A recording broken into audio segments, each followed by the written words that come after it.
for conducting our second session is known as good touch and bad touch.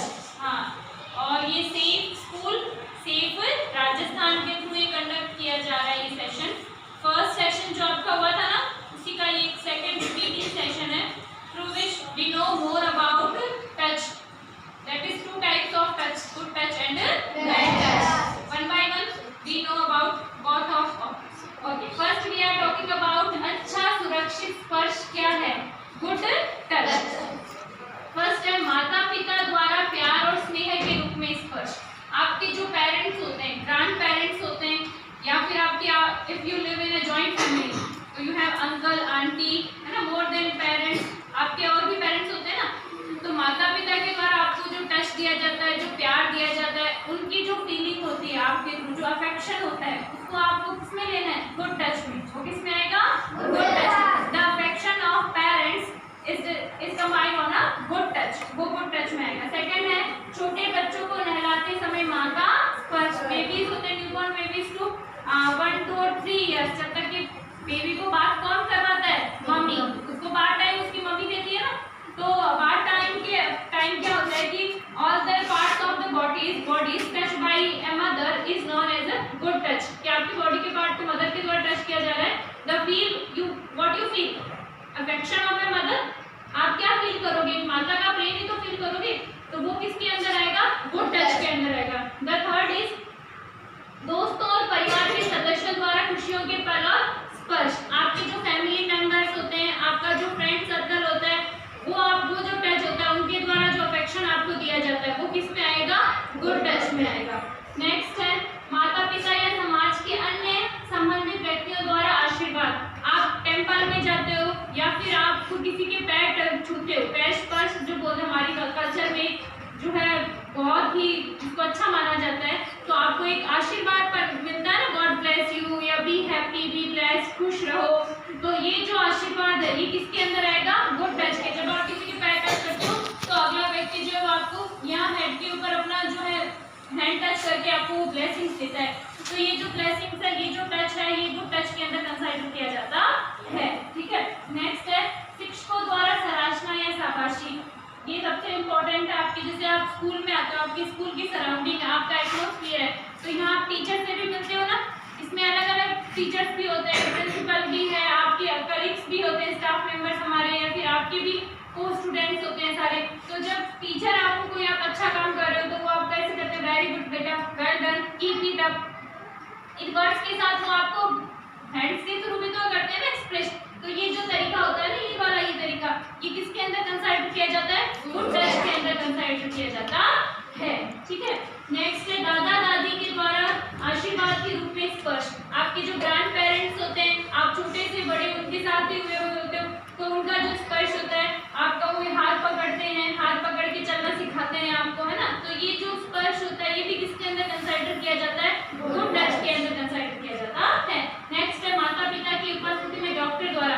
आपके जब health issues होते हैं तो where we go, hospital, and we give a medical checkup give by doctor.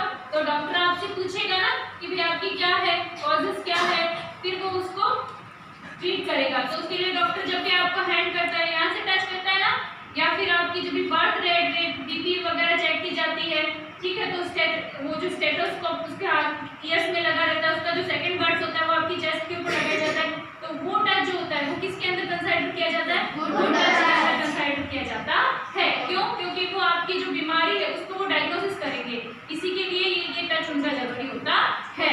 ठीक है, तो ये सारे जो अभी हमने रीड किए, ये सब आप जो देख रहे हो पोस्टर 1 के अंदर, ये टच क्या कहलाएगा, गुड टच। और इस टच के थ्रू आपको जो फील आएगी वो फील अफेक्शन की आएगी, केयर की आएगी। ठीक है, there is a thin difference between good touch and bad touch. दोनों के अंदर बहुत माइनर सा डिफरेंस है, वो आपको अंडरस्टैंड करने की जरूरत है, what is a good touch and what is a bad touch. इसके थ्रू आपको अगर कोई भी कहीं भी आपको लग रहा है कि नहीं ये बैड टच है, तो स्कूल में आपको इनकी इन्फॉर्मेशन किसको देनी है, लेडी टीचर को। आपके टीचर्स है ना, मैम है ना स्कूल में, या आप कहीं भी in the other atmosphere where you feel and go someone and by somebody you feel that there is a bad touch about you and in your many parts of the body,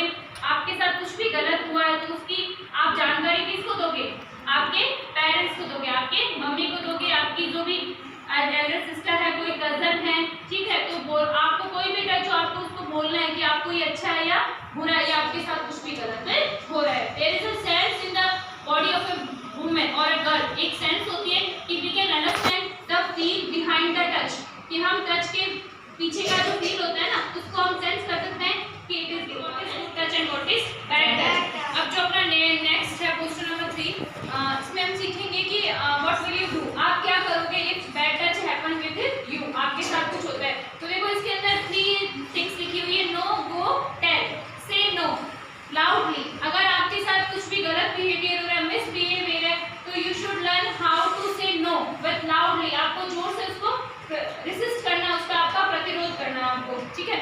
second है go, run away from that person और place. आप कोई भी ऐसा place है, कोई भी person है जो आपके साथ मिसबिहेव कर रहा है, तो आपको वहां से क्या कर देना है, रन कर देना है। थर्ड है tell, tell someone trusted, tell the one who can trust you, जिस पे वो आप पे ट्रस्ट कर सकता है और जिस पे आप ट्रस्ट कर सकते हो, वो कोई भी हो सकता है, okay. It is your mother, your cousin, your Elder sister, your grand parents और योर टीचर और योर फ्रेंड ऑल्सो, ठीक है। तो जो भी है ना आपको उसको बताना है। तो there are 3 things, no, go and tell. Our first food poster in which we know, देखो यहाँ ये बताया हुआ है कि if you are alone at your home there is nobody. कई बार होता है कि घर पर अपने पेरेंट्स नहीं होते हैं, बड़े नहीं होते हैं, तो आपको क्या करना है, कोई चीज़ें जो आपको ध्यान रखनी चाहिए। पहले कोई भी अननोन पर्सन होता है जिसे आप जानते नहीं हो, जब तक कोई आए जिसे आप नहीं जानते तो आपको गेट नहीं खोलना चाहिए। और अगर कोई पार्सल डिलीवरी बॉय भी आता है ना, तो डिलीवरी बॉय भी आए या कोई भी आए, तो इनसे आपको क्या रहना है, अवेयर रहना है। जैसे नए अनजान लोगों तक गेट तक ही रुके, उनसे आप ज़्यादा घुले मिले नहीं। जैसे कोई पूछता है कि बेटा आपकी मम्मी का है, पापा का है, तो आपको ये नहीं बताना है कि वो वहाँ गए, मैं कह रहा हूँ वो अंदर ही है, कोई भी काम है तो मुझे बताओ। और ज़्यादा आपको उसे इंटरेक्ट नहीं करना है। कोई भी पार्सल है तो उसको ले लेना है। आपको ऐसा प्रिटेंड करना है कि आप घर पे अकेले नहीं हो, कोई ना कोई घर पे है, चाहे आप अकेले भी क्यों ना हो। तो ये अवेयरनेस आपको आपके साथ रखनी है।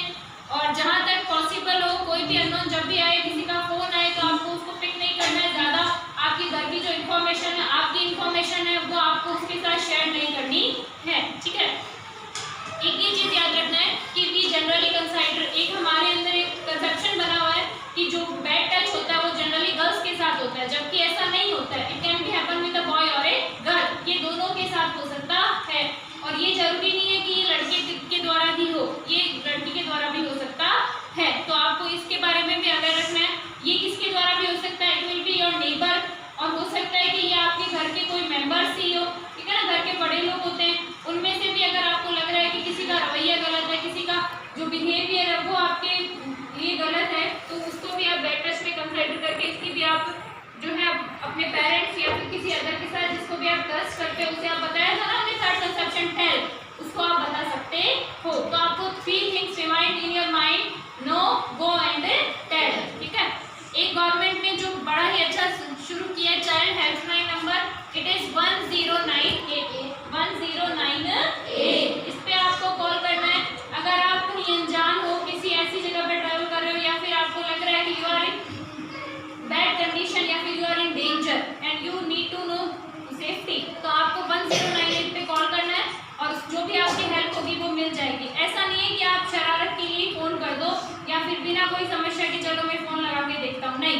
आप जब समस्या में हो, डेंजर में हो, तभी आपको चाइल्ड हेल्पलाइन नंबर 1098 पे कॉल करना